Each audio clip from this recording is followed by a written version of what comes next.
Trust represents a licence fee payer, and we know that licence fee payers really trust the BBC and value its reputation for integrity and honesty. So we were very disappointed to be told of these cases.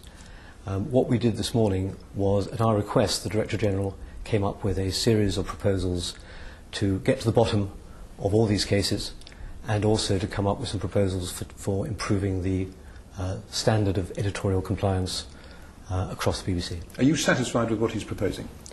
At this stage, we're very satisfied with his proposals. We think they make a lot of sense, but we have told him that we will audit his proposals and their effect as they come in to place, to ensure that they do what we want them to do, and also to make sure there aren't any further measures that would make the BBC's compliance procedures even better. Now, you mentioned the Queen documentary, but all the other instances of misleading the audience have to do with competitions, interactivity of one sort or another. In your judgment, is that where the real problem lies, or might the Queen instance indicate another problem, widespread problem, of misleading editing in programmes? On the basis of what we know at present, and the management has done a pretty comprehensive trawl of its output over the last 2 years, we believe that the bulk of the problems that we've found so far, as you rightly say, relate to phone-ins, relate to competitions, relate to audience participation programmes. At this stage, you can't be definitive that something else might not happen or occur. How damaging has this whole business been to the BBC?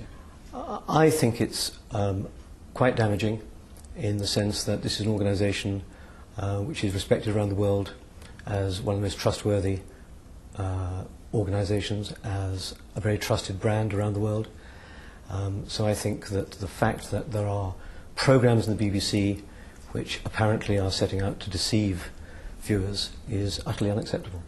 The BBC Director General says in his statement that some editorial leaders at the BBC will be asked to stand back from their duties. Is that a polite way of saying that some people might lose their jobs, and does the Trust believe that some people should? That has to be a matter for the Director General. He's the Chief Executive of the organisation, he's in charge of the staff and of discipline, and we are content to let him decide what he should do with the individuals involved. Should the Director General himself go?